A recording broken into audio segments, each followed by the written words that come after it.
Hola, ¿qué tal? Espero que estén bien, que se encuentren bien ustedes y sus familias.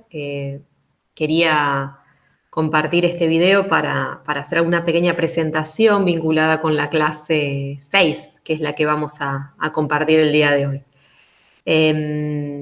Esta clase no va a tener, como en otras oportunidades, un texto escrito, sino que la clase va a consistir básicamente en la presentación de este pequeño video y dos textos de la bibliografía obligatoria del programa que ahora les voy a contar un poquito de qué se trata. Lo que voy a hacer en esta presentación es, de algún modo, sintetizar o recuperar algunas ideas que a mí me parecen como importantes de esos dos textos, de esos dos artículos, y dar algunos ejemplos, ¿sí? El tema que vamos a estar trabajando, vieron que nosotros estuvimos haciendo un recorrido en este taller en el que fuimos abordando lo que ahí denominamos ejes, distintos ejes en el proceso integral de producción de materiales de comunicación y educación, y fuimos atravesando cuestiones que tienen que ver con el eje vinculado con el eje conceptual, que está vinculado con los contenidos, el eje pedagógico, el eje comunicacional, y la clase de hoy, el encuentro de hoy, la idea es poder pensar en el eje de género, es decir, o de géneros, que básicamente tiene que ver con pensar desde un enfoque de géneros el análisis y la producción de materiales de comunicación y educación. Para poder hacerlo, voy a compartirles un PowerPoint que si sale bien, vamos a compartir. Es una ventana, siempre me confundo con eso. No, no es una ventana, es una pestaña.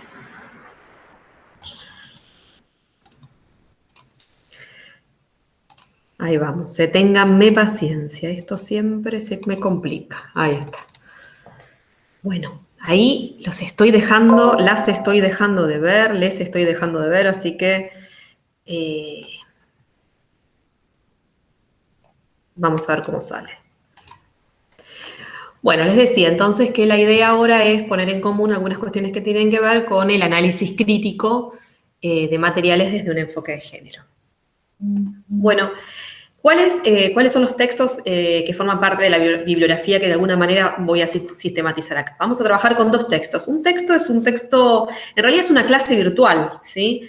Es una clase que escribió Eva Morín, que es una compañera con la que trabajamos en este taller, ya trabajó conmigo en este taller durante 2 años, y que, bueno, ahora se encuentra por otros recorridos en la Universidad de Burlingame, en otros espacios.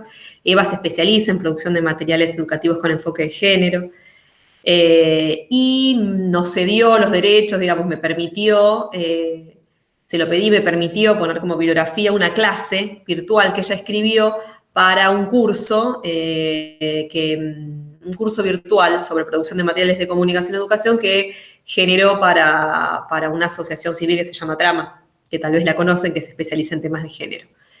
Y el otro texto con el que vamos a trabajar, ahí aparece como varios autores, porque son varios y varias.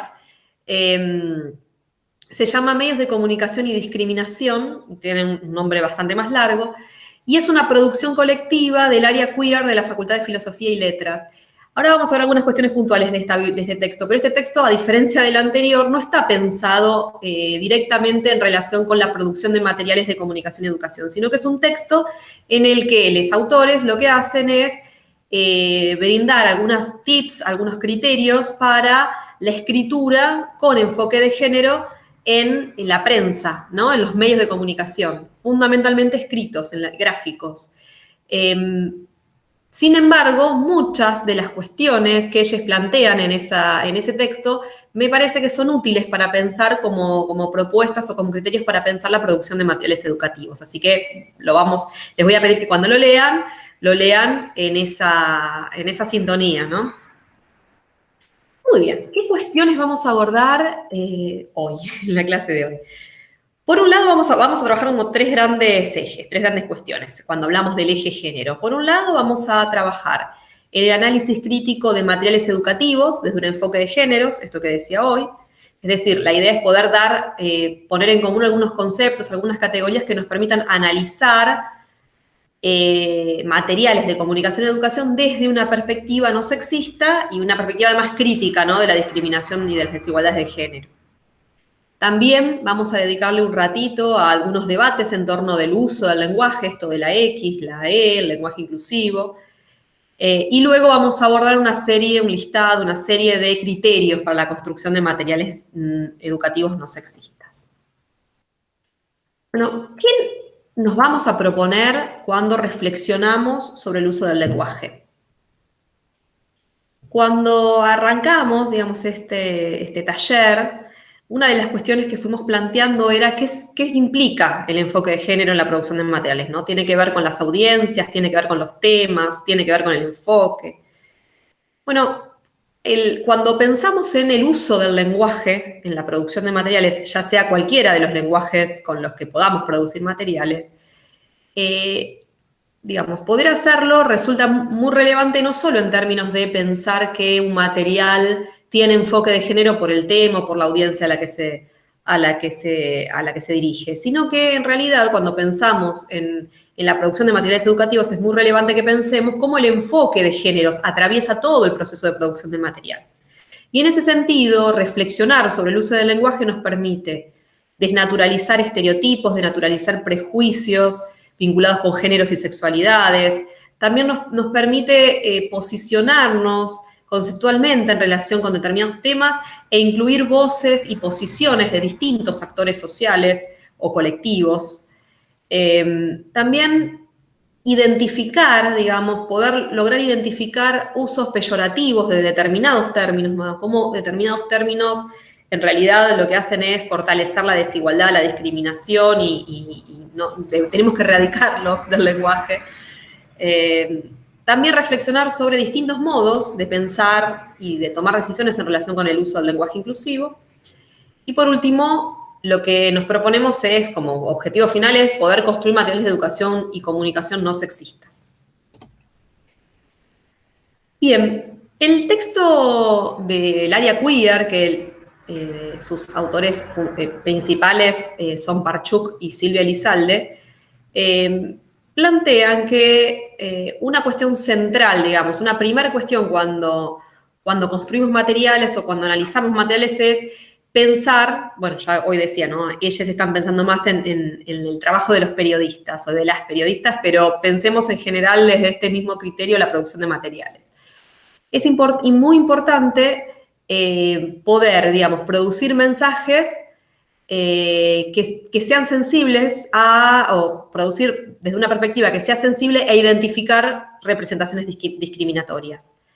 En ese sentido, ¿cuáles son, digamos, esas representaciones discriminatorias o cómo visualizamos esas representaciones discriminatorias? Una pregunta que parece una obviedad, pero hay algunos criterios metodológicos para pensarlo. Por un lado, digamos, estamos hablando de un mecanismo de construcción del sentido que generan, digamos, determinados mensajes que focalizan en determinados grupos, grupalidades, en determinados colectivos. Ellos dicen la crisis de autoridad y control, es decir, localizan o asignan a determinadas personas un rol social vinculado con la amenaza potencial, vinculada con una crisis de autoridad. Y en función de eso, en relación con eso, construyen perfiles, le asignan rasgos a esas personas que naturalizan, por ejemplo, determinadas articulaciones de sentido. Por ejemplo, una muy común, el vínculo entre pobreza y delito, entre sexualidad y promiscuidad, por ejemplo. Como construcción final, simbólica final, lo que deriva en eso es pensar en que ese grupo, ese colectivo, esa grupalidad, se define como alguien o como un grupo de personas, como una serie de personas que se las identifica como un problema social, ¿no? Como una amenaza potencial para la sociedad. Ahora, ¿a través de qué procedimientos simbólicos, qué encadenamientos de sentido generan esas perspectivas discriminatorias? Bueno, ellos dicen que pueden ser encadenamientos de sentido explícitos o implícitos.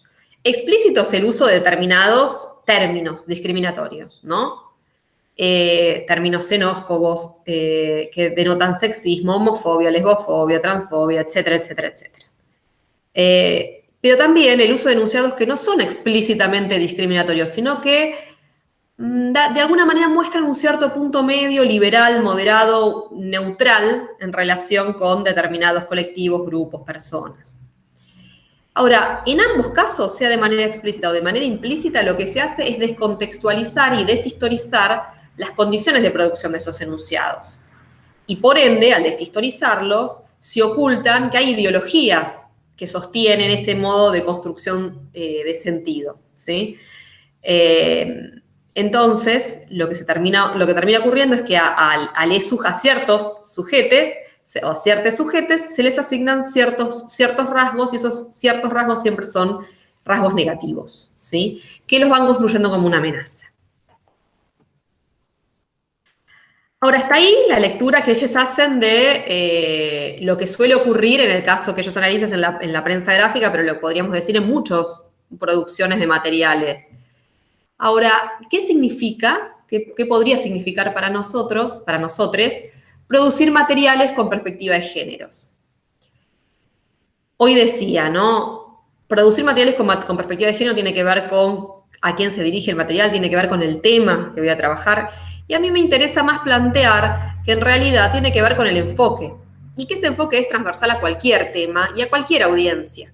Es decir, producir materiales con perspectiva de género tiene más que ver con poder focalizar, poder centralizar, visualizar las opresiones y las desigualdades que genera un sistema como el patriarcado, que entiende al mundo desde la lógica de la superioridad masculina, y además que entiende que la heterosexualidad es una práctica obligatoria y es el orden natural de las cosas. Entonces, poder focalizar y poder desnaturalizar esas operaciones y esa mirada, eso es lo que, desde mi perspectiva, condensa un enfoque de género en el momento de producir, analizar y producir materiales. Una cuestión que aparece siempre cuando trabajamos la producción de materiales de comunicación y educación es el tema del lenguaje inclusivo, como un temón, digamos, en términos sociales, y un problema a veces al momento de la construcción del lenguaje. Bastante de esto estuvimos charlando cuando analizamos la postal, ¿se acuerdan? Que no era un caso tan logrado, tan bien logrado, esta postal de salud vinculada con los roles de género y la salud sexual y reproductiva masculina. Y ahí varias y varios plantearon la necesidad de involucrar otras identidades de género y también y más allá de involucrar otras identidades de género, aparece el tema de, bueno, cómo involucramos a otras identidades desde el lenguaje, desde la inclusión en el lenguaje. Cuando esto que para nosotras y nosotres es tan obvio, no es así para todas las personas. Hay muchas personas que naturalizan, ¿no?, el masculino como forma universal de nombrar. Diríamos, la gran mayoría de las personas naturalizan, ¿no? Y debaten desde este lugar de naturalización del masculino como forma universal de nombrar. Y eso también pasa en la producción de materiales educativos. Tal vez cada vez menos, pero sigue pasando en gran medida. Y ahí un argumento que suele recurrirse es el del problema de la economía discursiva. Esto básicamente tiene que ver con pensar que en castellano, tal vez en algunos idiomas no, pero en el nuestro, en castellano, las palabras tienen género, ¿no? Y el hecho de que tengan género genera que ese hecho hace que en el lenguaje ocupen más espacio que si no tuvieran género. ¿Por qué? Porque el lenguaje tiene ciertos ritmos, ¿no? Y hay algunas formas inclusivas de nombrar que interrumpen, que son disruptivas en esa melodía. Por ejemplo, cuando decidimos utilizar las alumnas y los alumnos, las docentes, bueno, digamos, las maestras y los maestros, las enfermeras y los enfermeros, bueno, el nombrar exhaustivamente distintas identidades hace que ocupe más espacio, que sea más largo, más extenso y que esta melodía, entre comillas, quede interrumpida. A su vez, hay otros modos de pronunciar en la oralidad que son imposibles de pronunciar, digamos, no tienen un modo de pronunciar, por ejemplo, la X. Bueno, ahí aparece en el PPT la arroba, que es una vieja forma si no una de las primeras formas de escritura, intentando recuperar cierto lenguaje inclusivo que ya quedó totalmente en desuso. La X sí se sigue utilizando mucho. Y bueno, son formas que no tienen oralidad, digamos, ¿no? Que no se pueden pronunciar. El les, que es la forma que consideramos actualmente como más aceptada en términos de lenguaje inclusivo, para muchas personas suena muy extraño, muy disruptivo. Y precisamente es por eso que se las utiliza, ¿no? Por la capacidad de ser disruptivas, digo. Lo que interesa en relación con el uso del lenguaje inclusivo es que se note esa disrupción y que esa disrupción moleste, porque la intención es política, no es gramatical o lingüística, ¿no? En este caso. Ahora hay un último punto en relación con esto, digo, hasta acá tenemos como el diagnóstico. Ahora, si la pregunta es, ¿y qué tengo que hacer? ¿Cómo hacemos para incluir, digo, asumiendo que todos queremos incluir el lenguaje inclusivo en los materiales? Pues nos parece la forma más justa de nombrar, la más inclusiva.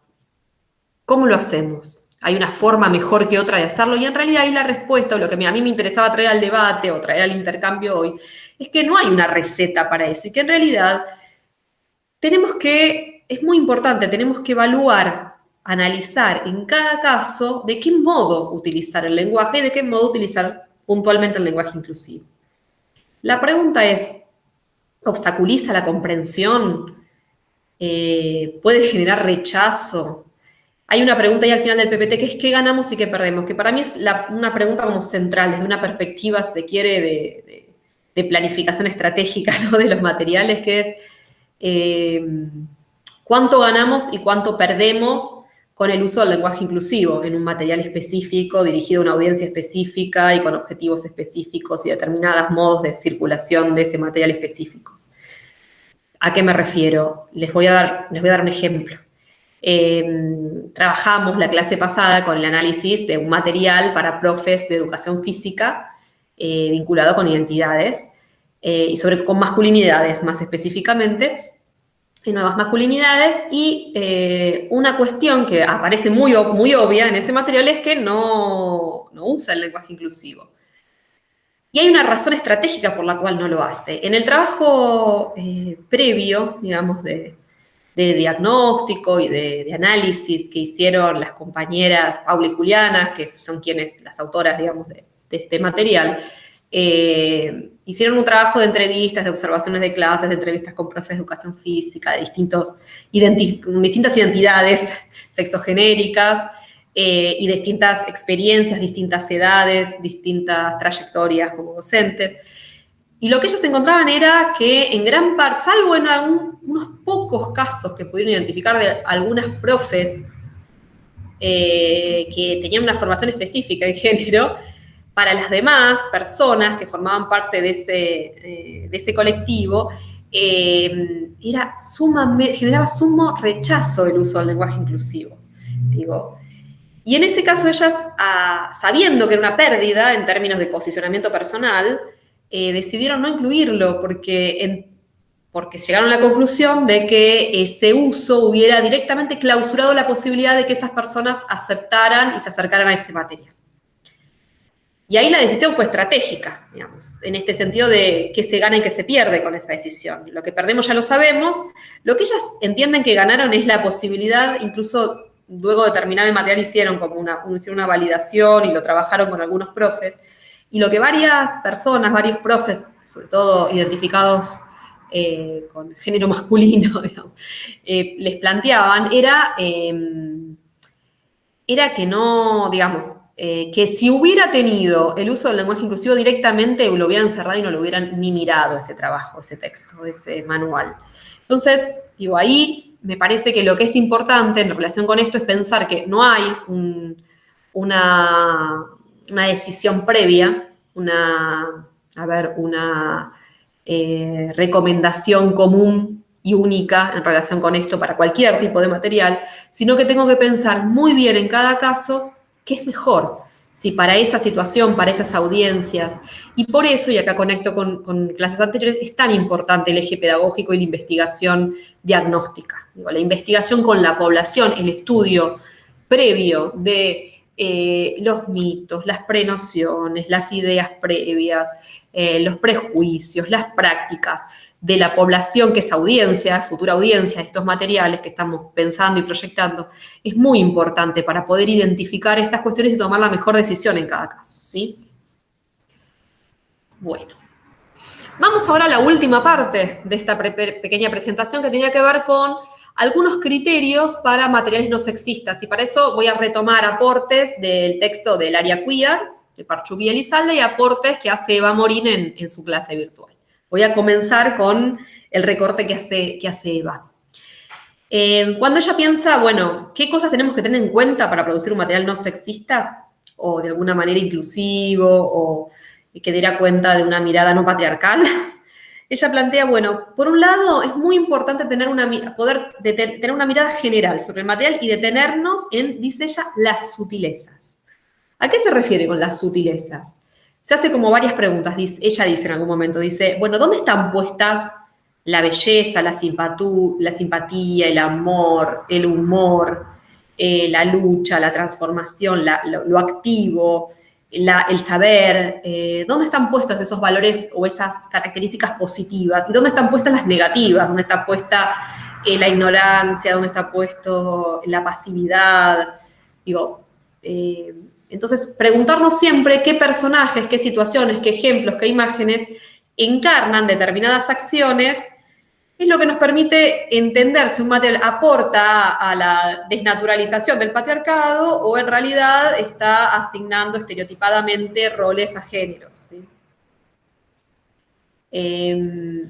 Por otro lado, cuando pensamos materiales, siempre se trabaja en la producción de materiales desde el eje comunicacional en la construcción de alguna manera de personajes o en la construcción narrativa. ¿Sí? Aunque un material sea serio o no recurra, digamos, a ficciones, cosa que también puede pasar, a aspectos más de ficción o más de un estilo más artístico, de todas maneras siempre hay narración, siempre hay relato, digamos, hay una construcción narrativa y muchas veces también hay personajes en muchos materiales.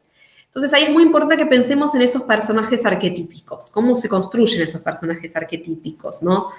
Cómo aparece la mujer ligada a determinadas representaciones estereotipadas sobre los roles femeninos, ¿no? Esto del ama de casa, la mujer madre, la mujer ligada al ámbito doméstico, el hombre como ligado al ámbito público, como proveedor, etcétera, etcétera. Bueno, cuestiones que son bastante obvias, pero así como estas que estoy mencionando son muy obvias, hay otras que son más sutiles y que también es importante considerar y tener en cuenta. Ahora vamos a ver algunos ejemplos. El punto 3 que plantea Eva es cuando pensamos en materiales, ya sean audiovisuales o gráficos, pero que cuentan con un componente audiovisual, pensar cuáles son las imágenes del patriarcado que aparecen ahí. ¿Qué nos dicen las imágenes en clave de géneros? ¿No? ¿Cómo aparece, por ejemplo, la mujer? En actitudes pasivas, pero genera un sentido de tristeza, de inacción, de drama. Bueno, en el análisis de la postal muchas y muchos de ustedes hicieron un análisis muy interesante de esa imagen, ¿no? Del hombre, el varón con su pareja, lavando los platos con el delantal. Bueno, varias hicieron un análisis específico sobre esa imagen. Bueno, acá les propongo lo mismo. Acá, bueno, puse un ejemplo, ¿no? Este es un ejemplo de un folleto, es una parte de un folleto, está hecho así para que se lea mejor, donde se describen las distintas formas de violencia sexual, ¿no? Y se habla, bueno, se dice violencia con penetración, sin penetración, bueno, distintos tipos de violencia, dónde se puede recurrir, quiénes son habitualmente los agresores, en este caso, y se acompaña con una imagen de una mujer. Bueno, ¿qué les parece a ustedes? ¿Qué imagen construimos de la mujer a partir de esta imagen que seleccionamos, ¿no? De una mujer? Además de los rasgos hegemónicos en términos de belleza o de cánones de belleza, además de eso, que acá no lo mencionamos, no aparece explícitamente digo en el PPT, pero además de eso, nos encontramos además con una actitud totalmente pasiva y de tristeza. Y eso nos coloca a la mujer en un lugar, si se quiere, de indefensión, de imposibilidad de salir de esa situación de vida. Vinculado con lo anterior también, podemos encontrar muchos materiales que abordan o que retoman o que, que giran a partir del uso de abordajes revictimizantes. No abundo demasiado sobre eso porque entiendo que todas lo deben tener como absolutamente claro, pero básicamente tiene que ver con abordar el tema desde el miedo, desde lo morboso, desde la lástima, ¿no? Y con un mecanismo que ubica a la víctima muchas veces en el lugar de víctima. Digamos, reforzar el lugar de poder de quienes ejercen violencia y enfatizar en la situación de desvalimiento, ¿no? Y de parálisis de la víctima. Al hacer este procedimiento, nuevamente la convertimos en víctima y la revictimizamos. Bueno, acá hay dos ejemplos de una campaña sobre violencia hacia las mujeres, violencia de género, y ahí vemos, ¿no? Las imágenes como muy claramente, la mujer la imagen de abajo, el puño en primer plano, la mujer protegiéndose de los golpes, en la otra la mujer golpeada directamente, ¿no? Con el ojo negro y golpeada, lastimada. Todas estas imágenes en realidad, más que presentar la explicación de un problema, formular una pregunta o mostrar cómo se sale adelante de estas situaciones, coloca a la mujer siempre en la incapacidad de resolver o de salir de esa situación. Bueno, una quinta cuestión que plantea Eva es la importancia de cómo seleccionamos los íconos y los lemas identificatorios o identificadores de un material. ¿Por qué? Bueno, algo de esto trabajamos cuando trabajamos con el eje del lenguaje comunicacional o de los lenguajes comunicacionales, ¿no? Y decíamos en ese caso que los íconos, de alguna manera, y los lemas, de alguna manera operan como una síntesis, ¿no? Que le da identidad a determinado material. Los lemas son frases que sintetizan en una oración muy breve o en unas pocas palabras un mensaje que queremos que quede, que es el mensaje que queremos que quede en relación con esa campaña o ese material. También es lo que le permite, lo que le da identidad, ¿no? Igual que el icono y el logo, lo que le da identidad a un material, ¿no? A distintos materiales como parte de una misma estrategia, de una misma campaña, por ejemplo, específicamente.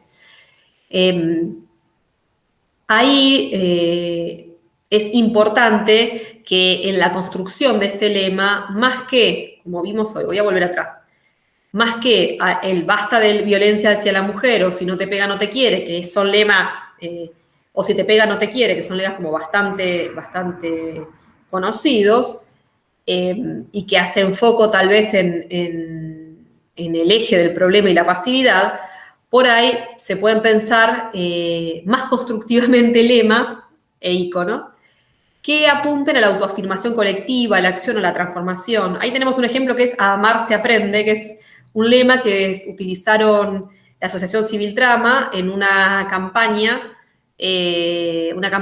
vinculada con la prevención de la violencia en los noviazgos, con adolescentes, dirigida a adolescentes. Construyen este lema planteando básicamente esta hipótesis, tratando de instalar este sentido, que es que ambas son de la misma campaña, ¿no? El amor te hace bien, si no es otra cosa, es una, y otro, a amar se aprende. La relación entre estas dos tiene que ver con cuál es el mensaje que se quiere transmitir, ¿sí? Por un lado, esto de, bueno, así como la otra decía, si te pega no te quiere, bueno, el amor te hace bien, si no, no es amor, es otra cosa. Pero además, esta idea, acompañado de esta idea de a amar se aprende, digo, podemos deconstruir y podemos, más aún cuando trabajamos con adolescentes, podemos pensar en que no está todo perdido, digamos, que hay modos de fortalecer miradas y prácticas y modos de construcción de sentido que permitan aprender a tener otros modos de relacionarnos.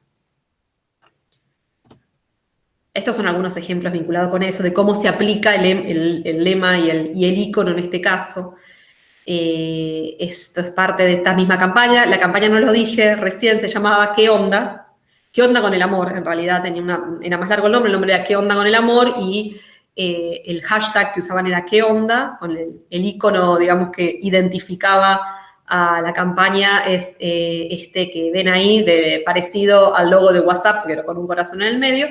Y como era una campaña para redes sociales, utilizaban muchos flyers que circulaban en redes, también tenían espacios, perfiles en redes, donde aparecían este tipo de construcciones. Por ejemplo, estas preguntas donde aparecía como interrogante, ¿no? Como dejar al otro y a la otra pensando en el tema. Entonces, te revisa el Face, el amor te hace bien si no es otra cosa. La otra que ven a la derecha, o a mi derecha por lo menos, tiene más que ver con un chat, ¿no? donde una chica le dice a su novio, venís más tarde, voy a jugar al fútbol con los chicos, ay, tengo ganas de verte, te dejé en tu casa hace media hora, bueno, ¿qué onda con la posesión? Es la pregunta. Y finaliza con el lema que vimos hoy, el amor te hace bien, si no, es otra cosa.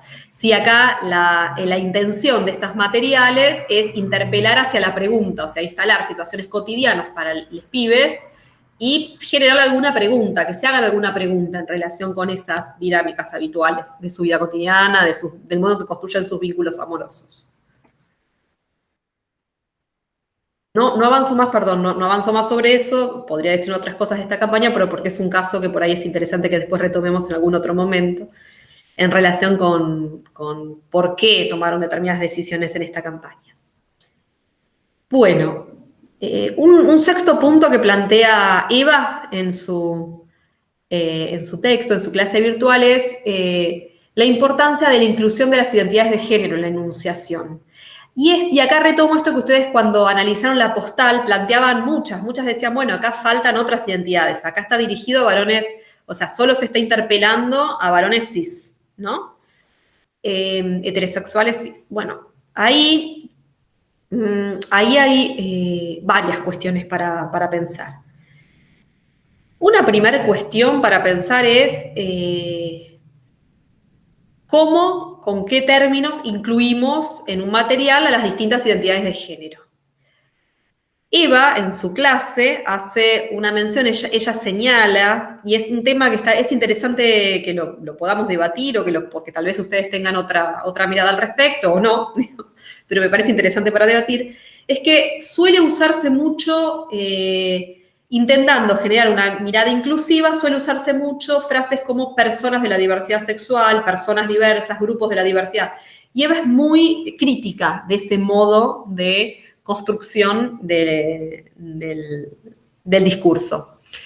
Básicamente porque lo que ella plantea es, si hablamos así de las personas que se sienten identificadas con las organizaciones de los colectivos LGBTIQ+, en realidad estamos pensando que ese grupo de personas son diversas y hay otras que no son diversas, ¿no? El resto de la gente, las normales, lo digo en broma, claro, no lo serían, no serían diversas. ¿Serían homogéneas? Bueno, ella plantea entonces que no es la mejor manera de mencionar o de involucrar a estas grupalidades. Y ahí, en realidad, me parece en relación con lo que discutíamos sobre la postal, que hay como dos cosas para pensar. Una es, ¿qué pasa cuando la audiencia de un material es la población en general? Y otra es, ¿qué pasa cuando las audiencias involucran o se refieren específicamente a personas vinculadas con los colectivos o con las organizaciones LGBT? Cuando estamos pensando en que la audiencia es la población general, es decir, es la población, lo cual involucra una gran diversidad de personas, ahí es importante apelar o interpelar a todas las expresiones de género, ¿sí? No solamente a personas cis, no solamente a personas heterosexuales. Un ejemplo es cómo se aborda en la ley IBE, cómo se refiere, esta es una nota vieja porque habla del proyecto, ¿no?, de ley, cómo se refiere a mujeres embarazadas o personas gestantes, ¿sí? En vez de hablar de mujeres embarazadas, hablar de personas gestantes, por ejemplo, es un modo de involucrar a muchas otras expresiones de género que pueden estar vinculadas con esa problemática o esa situación. Ahora, cómo involucrar esas distintas expresiones de género es complejo, hay que pensarlo en cada caso. Ahora bien, cuando estamos trabajando puntualmente con disidencias sexuales y corporales, lo que plantea Eva es que es necesario hacerlo sí o sí con organizaciones LGBT, para que el material sea útil, para que sea legítimo, para que tenga aceptación. Digo. Y esto se vincula con que cada organización tiene una manera, un posicionamiento frente a las determinadas temáticas y a determinadas formas de encarar determinadas problemáticas, que es muy importante, si queremos que estén involucradas, que podamos interpelar, que podamos conocer y que podamos hacerlas partícipes de ese debate. Porque si no, es muy posible que ese material no sirva demasiado. Un ejemplo muy clásico es, si yo estoy pensando un material para AMAR, para la asociación AMAR, no puedo pensar o no puedo hablar del trabajo sexual como si no fuera trabajo digno, ¿sí? Porque hay un posicionamiento de esa organización en relación con ese tema muy fuerte, vinculado con el trabajo sexual como trabajo digno. Entonces, cualquier otra perspectiva, como la abolicionista, por ejemplo, no sería válida para interpelar a personas que se identifican con esa organización, con ese grupo. Bueno, vamos ahora al otro texto, el de Parchuk y Elizalde, o el del área queer de la Facultad de Filosofía y Letras. Bueno, ellos dicen, por un lado es muy importante no recurrir a imágenes binarias, ¿no? Cuando una produce materiales, es decir, no recurrir a rasgos asignados a mujeres y varones como características constantes, atemporales, ahistóricas de lo femenino y lo masculino. Por otro lado, hay una cosa que me parece como bastante interesante, que es esto de evitar abordajes que plantean las dos campanas del problema y ponen en igualdad de posición miradas prejuiciosas y discriminatorias con enunciados que son no discriminatorios. Doy un ejemplo que no tiene que ver con género, pero cuando uno plantea la teoría digamos, una lectura del pasado reciente vinculado con la dictadura cívico-militar desde la perspectiva de memoria, verdad y justicia y la pone en el mismo plano con una perspectiva, con la teoría de los dos demonios, en realidad ahí está planteando en una igualdad de posiciones y dice, bueno, algunas personas creen que pasó esto, otras, bueno, ahí estamos poniendo en un mismo nivel de dos posiciones que no son equivalentes, ¿sí? Porque una básicamente es una posición ilegal, ilícita, y otra es una posición, digamos, que entiende que tiene una mirada de justicia y de derechos, ¿sí? Lo mismo con cualquier enfoque de géneros, digo, poner como si fueran una perspectiva machista o misógina junto con una perspectiva feminista en pie de igualdad, como si ambas fueran posibles posiciones, en realidad está poniendo, digamos, ocultando que una es una perspectiva que lucha por la inclusión y la igualdad, y la otra es una perspectiva que lucha por o que está fortaleciendo la desigualdad, el prejuicio, la estigmatización, ¿sí? Entonces, bueno, es muy importante evitar esas dos miradas. Lo cual no significa que uno no pueda recuperar ideas prejuiciosas para problematizarlas en un material, sí, que es otra cosa. Otra cuestión es no desconocer ni descuidar aspectos sociales, culturales, políticos más amplios cuando se relatan o en la narrativa se recuperan historias personales. Esto es, por ejemplo, evitar ciertas caracterizaciones que naturalicen determinados rasgos vinculados con determinados colectivos, ¿no? Por ejemplo, esto de identificar determinados rasgos con determinadas identidades de género y generar miradas descontextualizadas de eso, que generen como tipologías, que naturalicen el prejuicio, la burla hacia esas identidades. Punto 4 que plantean ellos, Parchuk y Elizalde, es tratar como prácticas discriminatorias los gestos, epítetos o comentarios burlescos o injuriosos producidos por referentes, ¿no? Por miembros de la industria del espectáculo, del deporte, celebridades. Hay veces que digamos, trascienden determinados discursos absolutamente discriminatorios y que es muy importante desnaturalizarlos. Más aún cuando provienen de celebridades públicas, porque tienen una capacidad de instalar opinión pública muy importante. Bueno, una cuestión bastante obvia, considerar las designaciones discriminatorias como tales, o sea, señalarlas críticamente, desnaturalizarlas.